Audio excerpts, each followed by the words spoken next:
911 Program Management Division Chief at the 911 branch.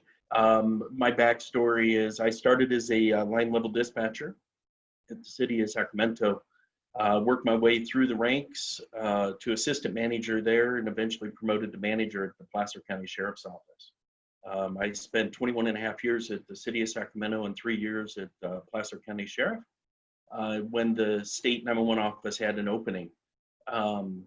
What Budge and the team was doing was of a lot of interest to me. And the one thing that the 911 branch didn't have is somebody with that inside PSAP perspective. So I was very honored when the position was offered to me. And I'm very excited for what we're doing and also the perspective from the PSAP, what I believe the relationship that we have with the PSAPs and how we take every step that we do, we take the PSAPs into our decision making. The last thing we want to do is create a negative impact or impact our relationship. So my presentation, I just wanted to cover a few things really high level. I will stop in between slides to answer any questions that folks might have. And of course, at the end, any questions that come up, I'll stick around for that. The presentation is public. So if you guys want to share that with the attendees, you absolutely can. And then if you need my contact information, let me know. You can definitely share my contact information throughout the group if you want to meet offline and discuss anything special. Some of the things I wanted to go over today are the COVID-19 impacts, where we are with our call handling, our new master purchase agreement. Obviously, the next gen 911 update, our migration plan, the implementation of cloud-based CPE, outage reporting, and then our Assembly Bill 911 feasibility study update. So we'll jump right on in. COVID-19 has been a huge impact for the state of California. Obviously, to our PSAPs being 24/7, we just can't tell our dispatchers to stay home, work from home. We'll transfer 911 calls right to your home number. That doesn't exist. So when all of the restrictions started, Budge and I started a PSAP outreach. We started to meet with our PSAPs by region and just continue to communicate, wanting them to understand what OES can do for them in the way of resourcing and in facilitating any request for services, equipment, whatever they need at the local level. Also, we wanted to make sure that PSAPs were understanding that our job was mission critical. We were given very direct direction from the governor himself not to slow down. If we can get access, continue the NG 911 deployment. So through these meetings, we started to learn learn more about the impacts for staffing. When your 911 positions, your radio positions sit right next to each other, you may not have the physical PSAP space to social distance. There were some PSAPs that got very creative in implementing some of the like plexiglass screens, getting conference room space and putting laptop positions in other areas of their PSAP, or even moving to a backup PSAP in some instances. So as we move forward, the 911 branch is working with the Long Range Planning Committee to start an outreach to the PSAPs to collect data on how they handled the COVID response and the impacts of wildfire season and the public safety power shutoff season and everything else that California gets to enjoy every year. We want to collect that data and do some sort of analysis and provide resources to PSAPs, especially as PSAP management evolves. We want to make sure that there's some good historic data placed somewhere in a repository. So follow the LRPC, the Long Range Planning Committee. They meet every quarter, typically the day before the 911 Advisory Board. And we'll be reaching out, looking for volunteers to help facilitate data gathering. We did see some technician availability. There were disruptions there. We had a few technicians who were showing signs of COVID-19. They had to get tested, were quarantined. Some tested negative, so it was a few days they were out of commission. Some did test positive, so it was until they were able to get cleared medically to come back to work. So that technician availability did impact the status of our projects. Something we did not anticipate was supply chains. In the initial COVID-19 response, a lot of the harbors were shut down pending how they were going to handle ships and personnel bringing materials and goods into the United States. So that pushed some of our technical supplies back, and some of those orders have yet to be filled. The feedback that we got, some PSAPs were not willing to allow technicians in, which was fine. We worked with those PSAPs to further define what the needs were. And then those that were allowing technicians in, we wanted to make sure that technicians reprioritized visits and they got into in any place where we can get work done. And then we continue to brief our task force in any PSAP meetings that we had. We wanted to make sure there was a good line of communication, and also be prepared for some of the uncertainty, and really start some of the planning considerations. One of the things that Budge and I did was make sure everybody understood how their alternate route worked, how they can coordinate a PSAP evacuation, whether that was for a deep cleaning in the event of a COVID exposure, or if their staff was just overrun by COVID, how they can get their calls moved somewhere else and coordinate regionally to support the 911 workload. So I'll take a quick pause here if anybody has any questions.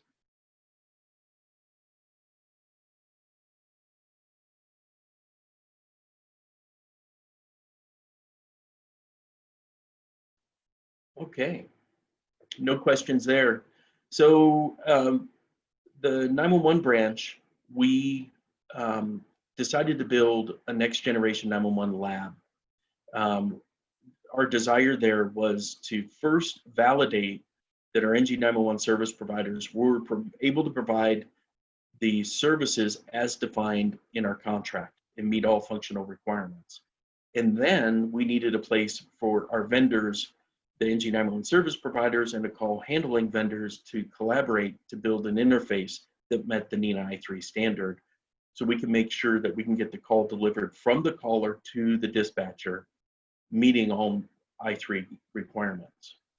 So in the process of the initial lab testing, we were able to deliver calls through the core service into the call handling equipment, and we found some I3 requirement challenges with our current, I'll call it legacy CPE.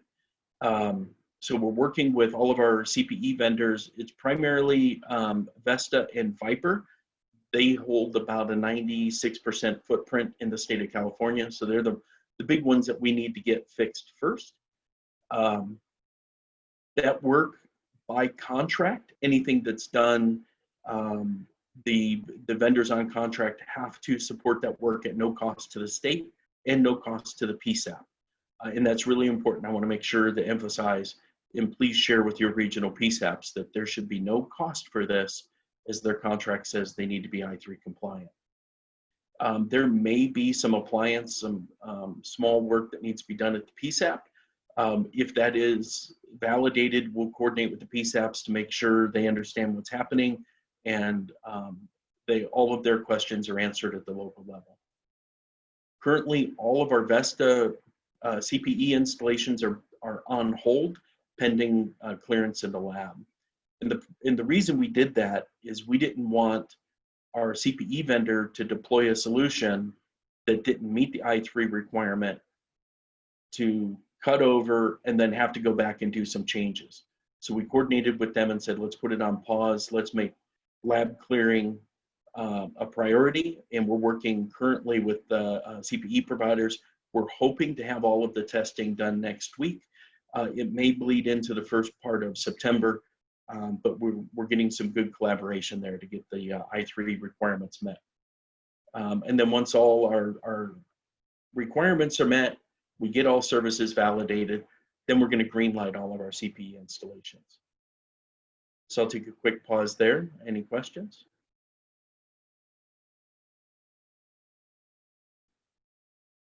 Okay.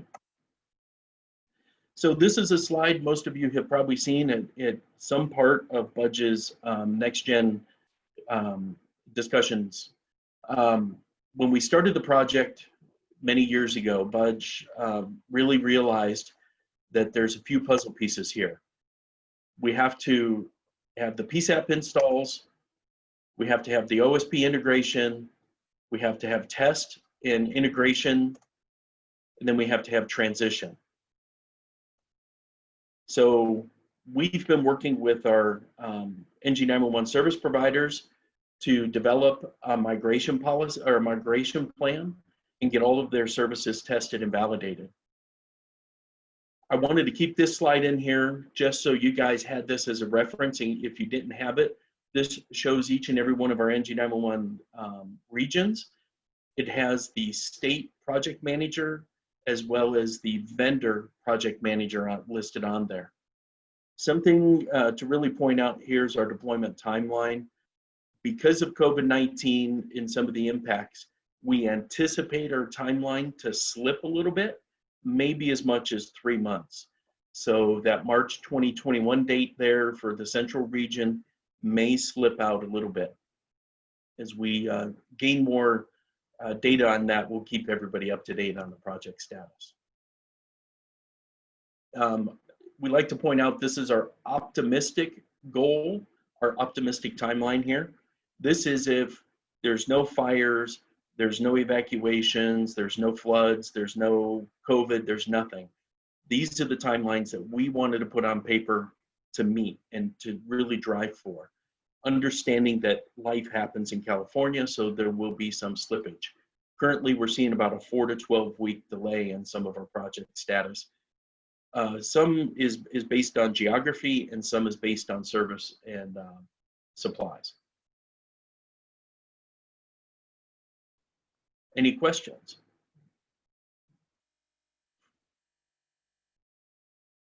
Okay, this is a remediation workflow. I wanted to keep this in here just if you haven't seen it, it's a resource for you to work with your PSAPs and understand exactly what's happening in the back room. So the yellow boxes are the work that's conducted by the region network service provider, that's RNSP. The blue boxes are the prime network service provider, or PNSP. The white boxes are either work done by the local PSAP and their staff, or contracted through the 911 branch, or either one of the prime or region vendors.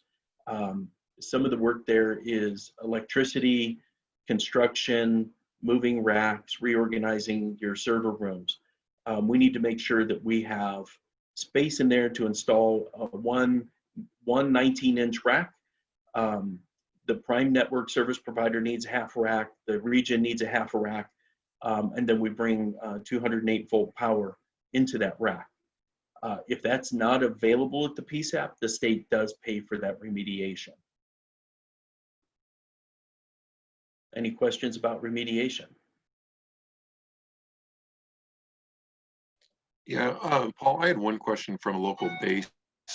They were just asking, is there a plan in place for the, because they're in a weird spot since they don't really have any state funding. Have you guys been working through that with some of the bases to get the NG911? Is there a plan or a workflow for them? Great question. So about a year and a half ago, we were introduced to a team out of the Pentagon. And they were the four military, the leadership for the four militaries.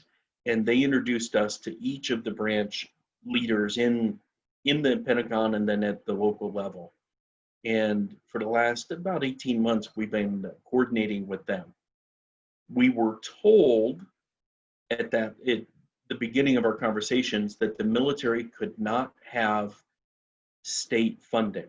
They could not accept state funds. So I met with a couple of them on the side and I said, provide a citation to that. Where is it written? And they said, well, for years we've been told we can't take your money for call handling, we can't take your money for network upgrades, we can't take this, we can't take that. So we pushed and said, prove it to us, show us where it says in writing, and if it's in writing, let's see if we can change that, because we have funding. And think about it, the military members serving in California are typically buying telephone services in the state of California, which result in them paying the Setna rate each month when they pay their phone bill. So their money is paying for 911 services. They should have the same access on base as they do off base. So about December, we met with some Pentagon attorneys. They scoured every book, they looked everywhere, they could find nothing. And recently, the Pentagon gave us a ruling, we can give them money. So we have been working with the local military installations. The first one kicking off is Vandenberg Air Base. We're doing a CPE upgrade for them. We're in talks with Edwards Air Force Base now. The military has agreed to accept our NG911 equipment. We're designing a meet point is not to interfere with their network security protocols. And we will be funding the equipment, network delivery, and call handling if they choose to accept our call handling. So great question, Tim.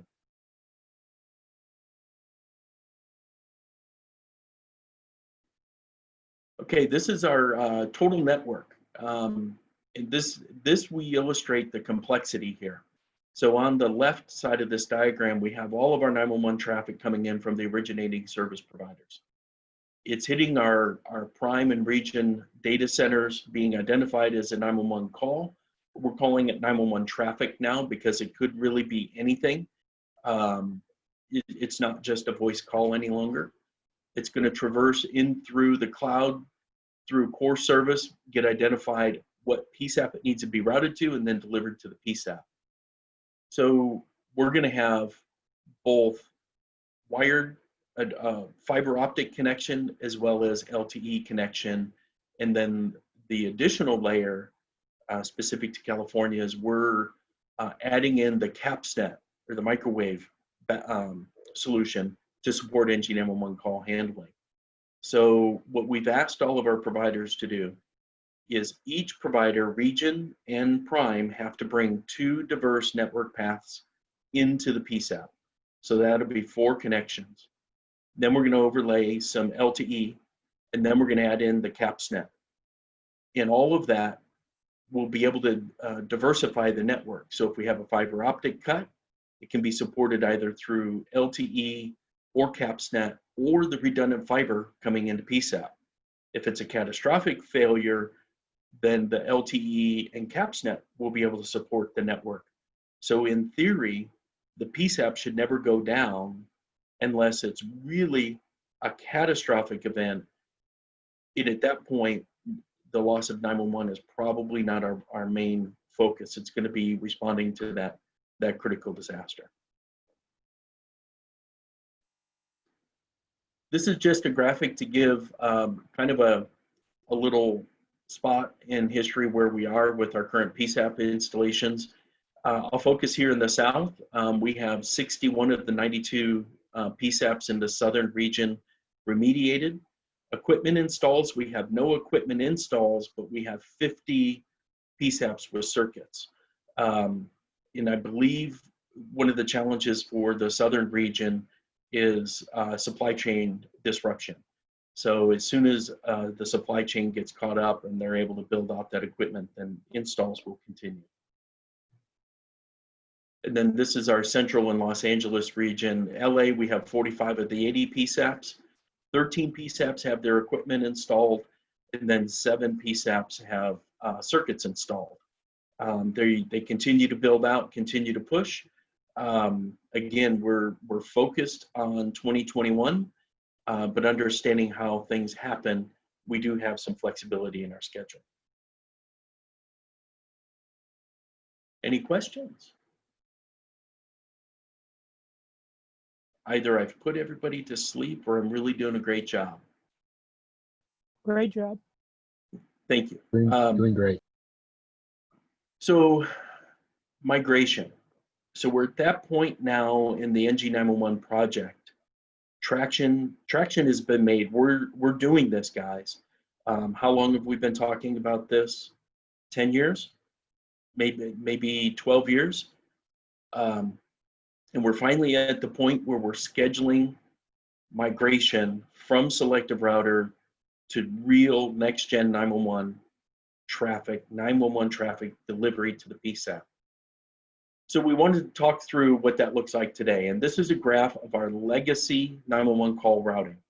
Originating service provider delivers 911 traffic in, it goes to the selective router. Selective router makes the decision of which PSAP it's got to go to. The challenge with the selective router is you're limited on how many PSAPs can get that call. If your PSAP is not connected to the selective router, that PSAP can't have a call delivered or transferred. That's the big challenge in legacy 911. So as we move towards our migration, here are some of the talking points to validate our plan.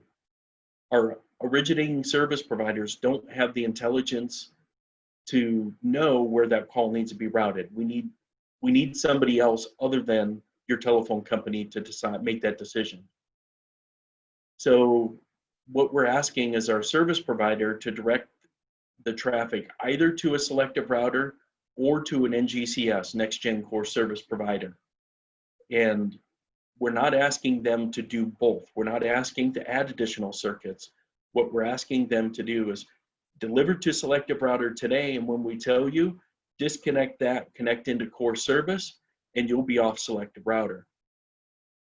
We validated that all of our call handling, our CPE, can receive I3 either through SIP or through a legacy PSAP gateway. So somehow we will be able to deliver to each and every call handling solution in the state. We prefer to do it in true I3 requirement. That's our push. And our CPE has the ability to support the CAMA connection in a legacy PSAP gateway and an IP connection at the same time. So what will allow us to do is deliver either over CAMA or either over IP, and the dispatchers will still receive their calls. In the lab, we're validating that the CPE can handle everything 1 through 5. And then once we do that, figure out what we need at the PSAP, our next gen 911 cutover will begin. And this is the way it's going to look. So this is our legacy network. Our next gen core service is going to be stood up. We're going to have some connections in place, available, tested, vetted, validated that they can deliver from the meet point of the originating service provider to the appropriate PSAPs that they're connected to. Once that validation is done, we're going to disconnect the originating service provider one at a time, have them connect into our core service and deliver. And I'll use the example of we have 2 major telephone service providers in our region. We have AT&T and Sebastian Telephone. So we're going to take Sebastian Telephone Company first and say connect into our core service. So that solid black line going from OSP to the green next gen core service provider will be Sebastian. AT&T, we're going to continue to deliver their calls across the selective router. Once Sebastian, as this example, is validated, everything's flowing, we're good, then we're going to contact AT&T and say, AT&T, it's your turn, cut. And then they'll deliver through core service and not through selective router. We are going to keep selective routers stood up for a period of time and continue to monitor them to ensure that there's nothing else that we've not found connected to the selective router. Once we validate that there's 0 traffic, we'll go ahead and decommission that individual selective router and move to the next migration plan, the next phase. Any questions about the migration plan?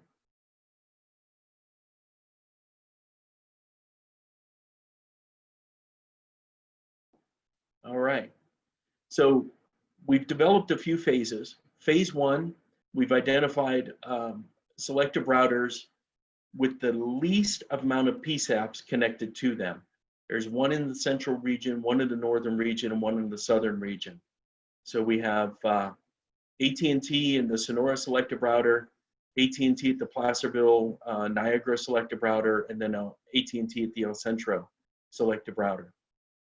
So what we're going to start doing is working with those PSAPs, working with the selective router providers, and working with the originating service providers coming into each of those selective routers, get some really deep dive discussions going, make sure everything on the NG911 side is up, tested, validated. PSAPs can take their test calls, and then we're going to start the migration, one OSP at a time. Get them in, have a little bake time, make sure everybody's good, and then we're going to use phase one as our ability to build best practices and lessons learned. And then we're going to move into our additional phases. And here are all the selective routers in the state of California. This slide doesn't look very good on this presentation, I apologize. But we have 5 phases with the anticipated cutover in April of 2021. Again, that window is a little fluid right now. It's likely going to slip a couple of months, but not too much. This is what we're really driving to. And I'll take a quick pause here. Does anybody have any questions?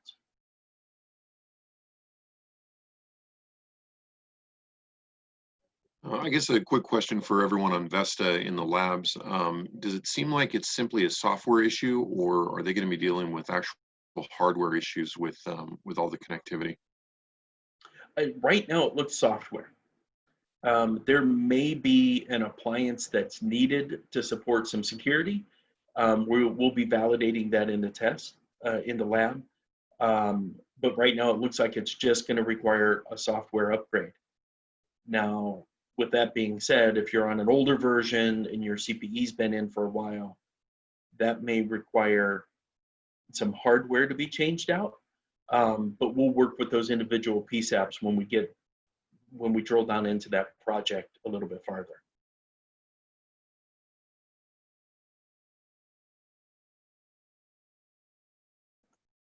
All right. So one of the things you've probably heard the branch talk about is we wanted to migrate from on-prem CPE to a data center or cloud-based CPE.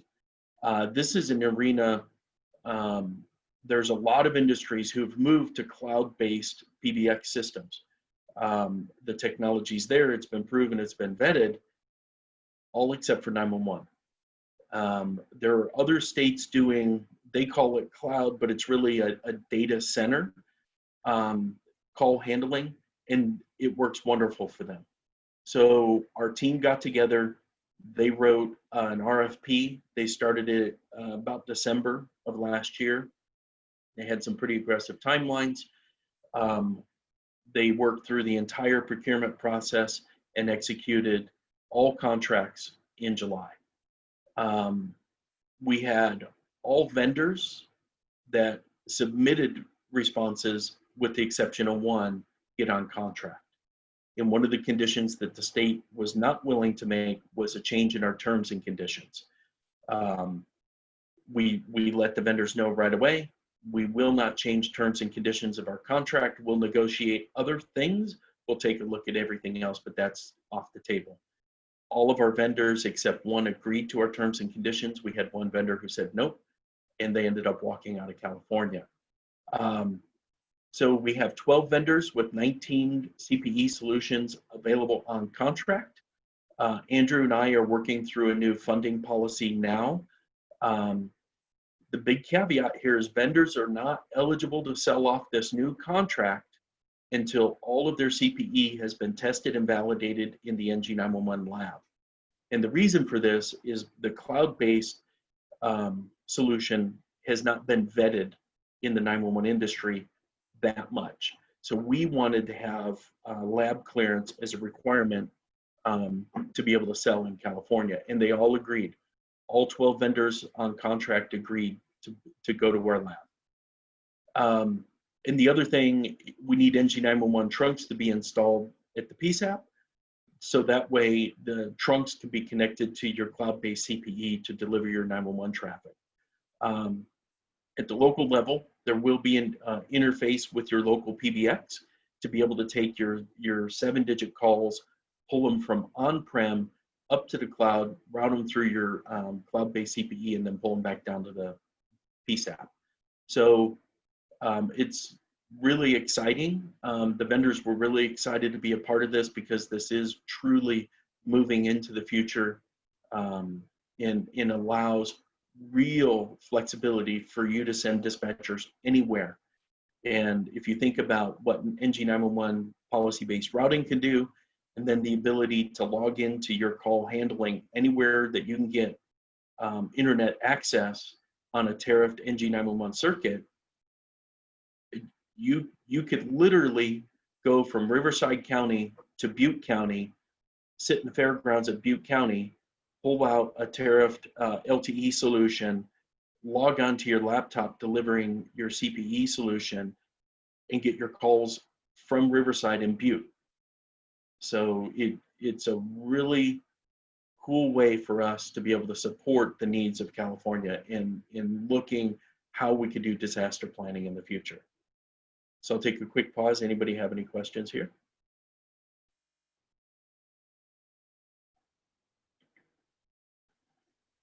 Okay. So I wanted to provide a list of our contractors here. This slide deck is available to you, so you could take this back and take a look at it. Our contract is still going through the redaction and approval process. Once it's redacted and made publicly available, you can reach out to us and we will be able to share it. We have to conform to the ADA accessibility requirements. So we'll be working to get that contract made accessible to be able to post on our website. Once it is posted up on the website, we'll make sure everybody knows so they can start looking at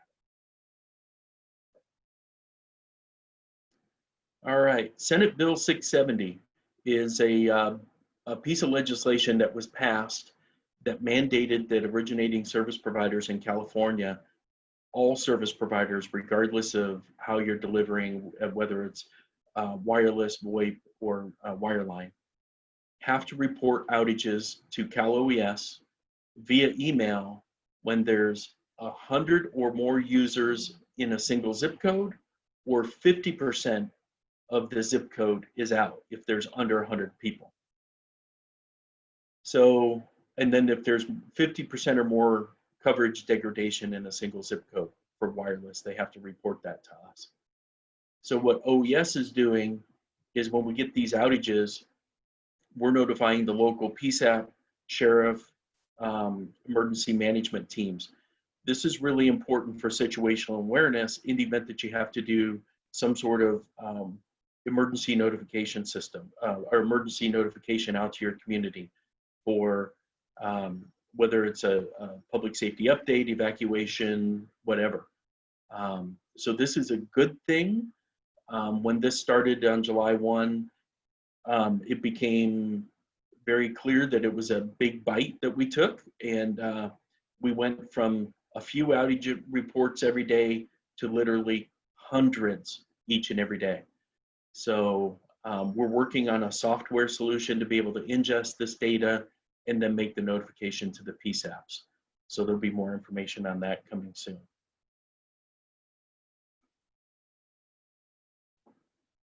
And then lastly, Assembly Bill 911 is the Manny Act. It's a feasibility study for the Office of Emergency Services to determine, is it feasible to have a statewide database managed by OES to collect information on individuals with disabilities, at risk, missing persons, older adults, specific health and safety information in the community, whether that's through a commercial establishment or through a private member of the community.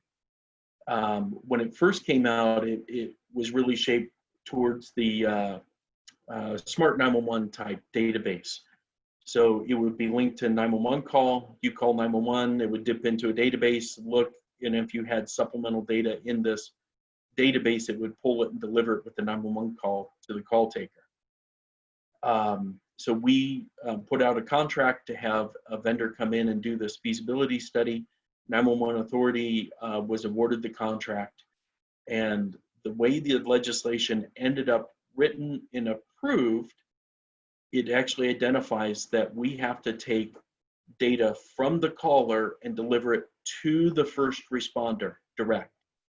So the best way to do that is through a CAD system, a CAD to CAD connection to be able to share between jurisdictions, or a solution that is independent of just 911. So 911 Authority is taking a look at that. And we had every PSAP in the state got a survey from 911 Authority. We had 302 total surveys received back. After they normalized the data, it came out to 270 complete, 100% complete surveys. The others were partially complete, had some missing data, and a couple agencies were so excited they submitted two. But what they're doing is they're analyzing how does this fit with 911, NG 911, CAD, records management, your mobile data computer, the communication tool, what you're using with your first responders. So they're normalizing the data now. They'll be drafting a response to start their conversation with the Long Range Planning Committee in October, and then deliver the draft to the advisory board in November, with a final report due on January 1st, 2021. So with that, that's our 911 branch update. I'm happy to answer any questions that you guys might have. Thank you. Thank you, Paul.